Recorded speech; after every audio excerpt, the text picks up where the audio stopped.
handed Nigeria over to Fulani. Some said Fulani is Yoruba's #1 enemy and the British handed over Nigeria to them. This is not the truth. The British did not hand over Nigeria to the Fulani. Parliamentary elections were held in Nigeria on 12th of December 1959. The result was a hung parliament with no clear majority to form a government. Zik's National Council of Nigeria and Cameroon's NCNC came first with 2,594,577 votes to get 81 seats. Awolowo's Action Group AG came second with 1,992,364 votes to get 73 seats. However, the Ahmadu Bello's Northern People's Congress (NPC) came a distant third with 1,922,179 votes to get 134 of the 312 seats in House of Representatives, despite getting less public votes. The above three major political parties in the election did not get enough number of the seats to form a government. An alliance had to be formed to determine who would rule.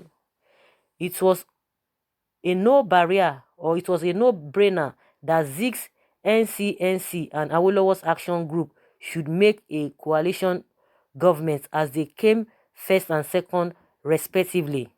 Awolowo then humbled himself and volunteered to be a deputy prime minister or finance minister to a coalition government with Zik as the prime minister. This was because the Zik's NCNC party had more public votes and seats than the Awolowo's Action Group. Zik invited Awolowo's team to Asaba, the gateway between the Yoruba's western region and the Igbo's eastern region, to hold coalition talks.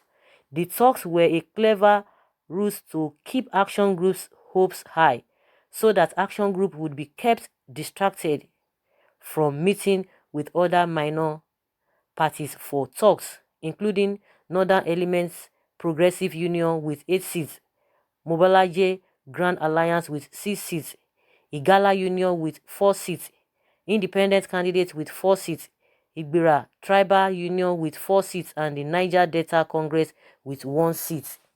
Whilst the Action Group team was waiting in Asaba for a meeting with the NCNC, they read in the news that Zik and the NCNC had gone up north and clinched the deal with Ahmadu Bello on forming a coalition government with the NPC.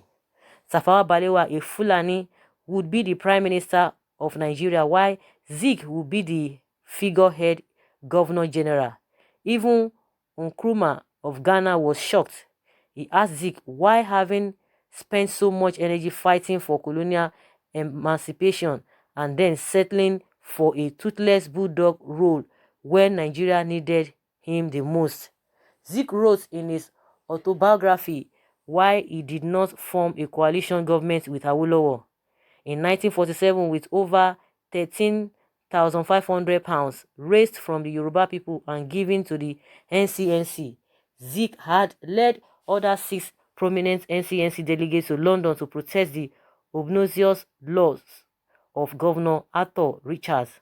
The trip ended in failure with backbiting, abuses, and accusations of theft against Zik. Zik's opponents and the NCNC accused him of squandering the money and the trust of Nigerians. Zik replied, insinuating that the Yoruba on the team, that are Mrs. Fumilayo Ransokusi, Prince Adeleke Adedoyin, and Dr. A.B. Olorunimbe, were the problem. There erupted a heated and prolonged press war between Zik's political reminiscence in his West African pilots and H.O. Davis' political panorama in the daily service. This led to Igbo in Lagos rushing to buy matches in large numbers, thinking a tribal war was imminent. The governor and his general secretary, Foot, quickly called Zik and H.O. Davis to order at the government house. Zik went away with the resolve that the Yoruba must not be allowed to rule over others in Nigeria. And afterwards, in the daily service published the speech of Zik in 1949 about Igbo being destined by God to conquer and rule over others. This, amongst others, will explain why Zik rejected Awolowo's offer of a coalition government in 1959 and instead worked with the Fulani. The Fulani had been reading Zik and the Igbo through the lens of his 1949 speech ever since. The Fulani way of neutralizing Zik when the opportunity came in 1959 was to offer him a powerless post, which surprisingly Zik and the NCNC dutifully accepted in place of being Nigeria's first prime minister. Zik had thought that the Igbo can easily manipulate the Fulani in place of the educated Yoruba. He thus manipulated Balewa to arrest Awolowo in 1962 and to have him jailed for 10 years in 1963. Zik also manipulated Balewa to remove from the western region the Edo, Urobo, Ishekiri, and Western Ijaw that account for 70% of the oil wealth in Nigeria and created for them the Midwest region. Zik's hatred for the Yoruba gave the Fulani the impetus to rule over others in Nigeria. The Igbo coup plotters tried to undo Zik's mistake in 1966, and unfortunately they killed other tribes and left theirs, which resulted in the civil war. Britain did not really hand over Nigeria to the Fulani. Nigeria was given over to the Fulani by the Igbo. However, to hold on to power in Nigeria, the Fulani enlisted the backing of the self-serving career politicians in England. Not many Igbo, especially the young ones, know this narrative. I don't think the Yorubas, even their elders, remember this. Like, seriously? This article is coming from the best media. So guys, we hear different versions every now and then. That is why if people don't have a documented history, we have a distorted history here and there. Some people will say this, some people will say this. We don't even know the actual fact. One will say this, some people will counter it. No, it's not like that. Some people will say, oh, it's not like that, because it is not well documented, and there's distortion every now and then. Who do we believe? What do we believe at this point? But let's see here what people are saying. Someone says we can now see who the betrayer is. Azikwe is the man is greedy and crafty, like most of them from that region. Someone said there's no need to remember such history now because Fulani is not declaring war on Igbo or Yoruba alone, but every tribe that is not Fulani. This is a new era. Let's forget about the past and face the reality on ground. I tend to agree with this person, but it's good to know history. It's good to know where we are coming from, because if you try to forget, others will not really forget. We need to know the actual truth, not all these stories here and there. And that is why you see that the hatred is just heating up every day. Someone says, sure, very reasonable thinking, brother. I wonder why this one is coming out now. My brother, there is need to correct our mistakes. Of course, there is need to correct mistake if there's any.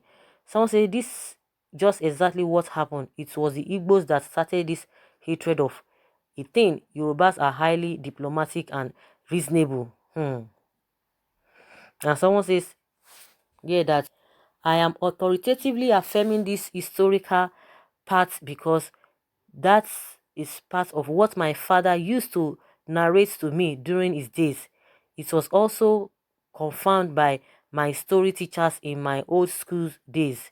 Then there was a lot of detailed historical accounts about Nigeria, and we were also anxious to learn about past events. So this narrative is not fabrications, but the truth. Really? Okay?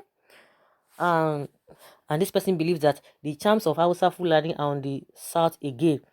With what is happening now in Nigeria, this is not the appropriate time to for southern Nigeria blaming themselves. Remove the chicken from the wolf before laying blame on the chicken. If not, the south is gone. And someone says, I have never for once heard this history before, but I believe everything that is written here to be truth. But all the same, let's leave the past and face what is on ground. I think that is what is more important now. That is what is more important now, because some would like, oh, this is not true. Some would like, oh, this is true, and what have you. Now that we have found ourselves in this junction, how do we move forward? That is my own humble opinion. So guys, let's have your take. Leave your comments below in the comment section. Thank you very much. Bye.